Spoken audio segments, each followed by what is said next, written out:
आनंद और अनामिका की love marriage हुई थी। अनामिका एक गरीब परिवार से थी, वहीं आनंद का परिवार आर्थिक रूप से काफी संपन्न था। एक विवाह समारोह में आनंद और अनामिका की मुलाकात हुई थी और फिर दोनों एक दूसरे को पसंद करने लगे थे। जब आनंद की शादी की बात चलने लगी तो उसने अपनी मां शारदा जी से कहा कि वह अनामिका से शादी करना चाहता है। अनामिका देखने में खूबसूरत थी और उसका व्यवहार भी बहुत मधुर था, लेकिन उसका गरीब होना शारदा जी को खटक रहा था। फिर भी बेटे की खुशी के खातिर वो मान गई। शादी के बाद वह अनामिका के व्यवहार को देखकर खुश तो थी, लेकिन अनामिका घर की बाई, प्रेस वाले, अखबार वाले और दूध वाले से बहुत विनम्रता से बातचीत करती थी और कभी भी उनकी छोटी मोटी मदद करने से पीछे नहीं हटती थी। घर की बहू का इन लोगों से इतना घुल मिलकर बात करना शारदा जी को बहुत खराब लगता था। एक बार उन्होंने अनामिका से कहा, बहू तुम इन लोगों से इतना घुल मिलकर बात करती हो, यह मुझे जरा भी पसंद नहीं आता। जरा अपने स्टेटस के हिसाब से ढंग के लोगों से बातचीत किया करो। कोई तुम्हें इन लोगों के साथ हंसते बोलते देखेगा तो क्या सोचेगा कि हमारे खानदान की बहू इतने छोटे लोगों के साथ हंसीजाक कर रही है। यह सुनकर अनामिका सोच में पड़ गई कि इसमें बड़े छोटे होने की क्या बात है। यह लोग भी इंसान ही हैं और हमारे कितने काम आते हैं। भले यह हमारे लिए काम करते हैं, लेकिन मेहनत करने वाले लोगों से बात करने में शर्मिंदा क्यों होना। खैर, शारदा जी की सोच को एक दिन में तो बदला नहीं जा सकता था, इसलिए अब वह उनके सामने अपनी बाई से भी ज्यादा बातचीत नहीं करती थी।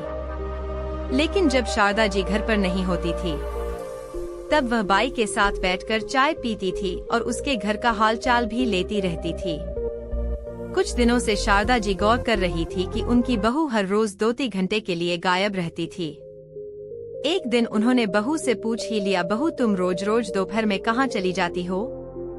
तो अनामिका ने कहा, कुछ नहीं मम्मी जी, ऐसे ही घर में बोर हो जाती हूँ तो जरा बाजार तक चली जाती हूँ। अनामिका का यह जवाब शारदा जी को हजम नहीं हुआ और वे उसके ऊपर नजर रखने लगी। वो देख रही थी कि उनके टोकने के बावजूद भी उनकी बहू रोज 2-3 घंटे के लिए गायब हो जाती थी। उसकी सास को उस पर शक होने लगा था। फिर एक दिन सास ने छिपकर उसका पीछा किया तो उन्हें पता चला कि बहू पास वाले मैदान में पहुंच गई है। वहां जाकर वह एक पेड़ के नीचे खड़े होकर किसी का इंतजार करने लगी। शारदा जी सोचने लगी, आज तो मैं इसे हाथों हाथ पकड़ कर ही रहूंगी कि आखिर यह रोज दोपहर में करती क्या है। इस तरह छिप छिप कर आने की वजह से उन्हें यही लगता था कि जरूर उनकी बहू कुछ गलत काम कर रही होगी। शारदा जी एक दीवार की आड़ में छिपकर बहू को देखने लगी। थोड़ी देर बाद अनामिका के चेहरे पर मुस्कान आ गई। शारदा जी ने उसकी नजरों का पीछा किया तो सामने से उनकी काम वाली बाई चंपा एक साइकिल को खींचते हुए पैदल चली आ रही थी। चंपा को देखते ही शारदा जी ने मुंह बना लिया। अनामिका आगे बढ़कर उसके पास गई और कहने लगी, देखो चंपा, तुम घबराना बिल्कुल भी मत। कल तुम एक बार गिर गई थी, लेकिन आज तुम अच्छे से प्रैक्टिस करना। देखना तुम जल्दी ही साइकिल चलाना सीख जाओगी। चंपा ने मुस्कुराते हुए कहा, दीदी आपकी वजह से ही तो यह सब संभव हो पाया है। आप कितनी अच्छी हैं। आपने खुद साइकिल खरीद कर मुझे दी और अब सिखा भी रही हैं। मैं आपकी कोशिशों पर पानी नहीं फेरूंगी। मैं जल्दी ही साइकिल चलाना सीख जाऊंगी। अनामिका ने मुस्कुराकर उसका कंधा थपथपाते हुए कहा, यह हुई ना बात। अब चलो जल्दी से प्रैक्टिस शुरू कर दो। अनामिका उसे साइकिल चलाना सिखा रही थी। यह देखकर शारदा जी गुस्से में आग बबूला हो उठी। उस वक्त तो उन्होंने उसे कुछ नहीं कहा और वापस घर लौट आई। घर आकर वे गुस्से में उफलती हुई बहू के आने का इंतजार करने लगी। 2 घंटे बाद जब अनामिका घर आई तो शारदा जी ने उसका रास्ता रोकते हुए कहा, बहू आज मुझे पता चल गया है कि तुम रोज दोपहर में कहाँ जाती हो। यह सुनकर अनामिका हैरानी से आंखें बड़ी करके उनकी तरफ देखने लगी। शारदा जी ने गुस्से में कहा, मैंने तुमसे पहले भी कहा था कि तुम इस नौकरानी से दूर रहा करो। बहू हमारा भी कोई स्टेटस है। ऐसे कैसे तुम नौकरानी के आगे पीछे घूमती रहती हो। माना कि तुम गरीब घर से आई हो, लेकिन इसका मतलब यह तो नहीं कि अब भी तुम गरीबी में ही डूबी रहो। अनामिका धीरे से बोली, मम्मी जी, इसीलिए मैंने आपको यह सब नहीं बताया था क्योंकि मुझे पता था कि आप नाराज हो जाएंगी। देखिए, चंपा का घर बहुत दूर है। शाम को काम खत्म करके जब वह घर जाती है तो उसे देर हो जाती है। सुबह भी कभी देर हो जाती है तो परेशानी होती है। इसीलिए मैंने सोचा कि मैं उसे एक साइकिल खरीद कर दे दूं। आप भी तो समाज सेवा के कार्य करती रहती हैं। अगर मैंने किसी गरीब की थोड़ी मदद कर दी तो इसमें दिक्कत क्या है? शारदा जी गुस्से में बोली, तुम्हें समाज सेवा करने का इतना ही शौका है तो किसी संस्था में दान दे दो। फोटो खिंचवाकर सोशल मीडिया पर डाल दो जैसे कि मैं करती हूँ। इस तरह घर की नौकरानी के साथ इतना सारा समय बिताओगी तो हमारी इज्जत का क्या होगा?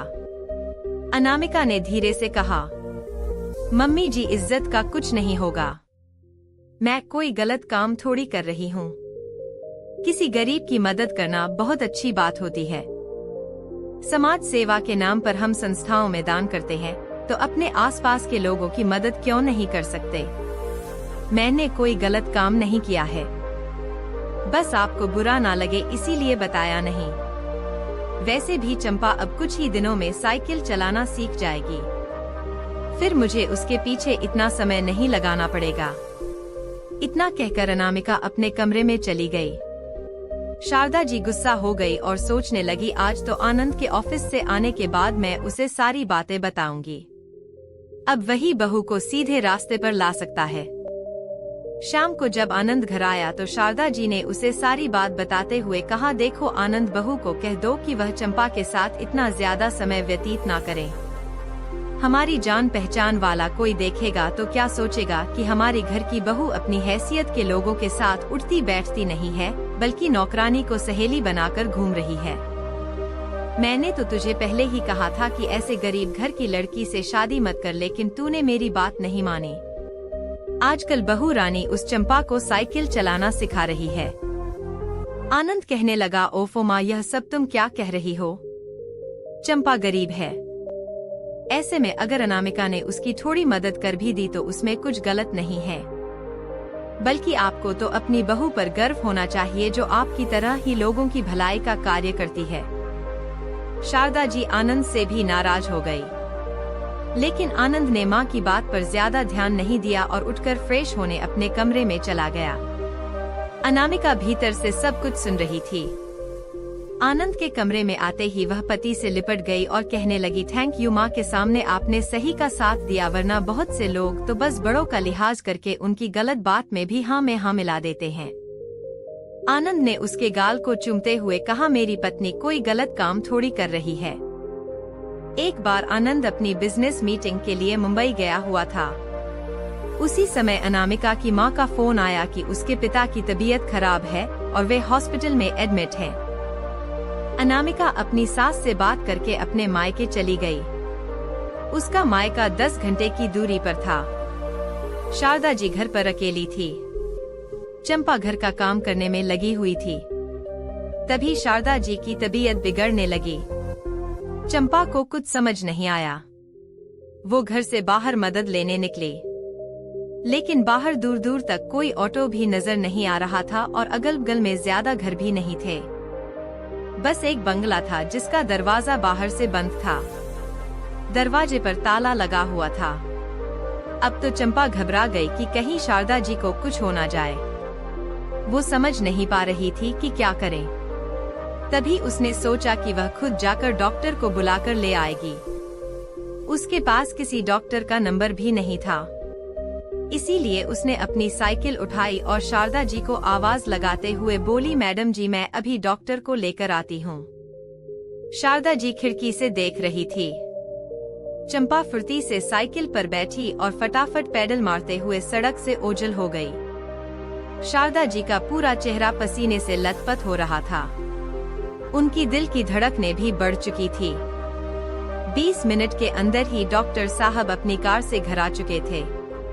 पीछे पीछे चंपा भी अपनी साइकिल लेकर पहुंच गई। डॉक्टर साहब ने उचित समय पर इलाज शुरू करके चंपा से कहा, तुमने सही वक्त पर मुझे यहाँ बुला लिया, वरना इन्हें हार्ट अटैक भी आ सकता था।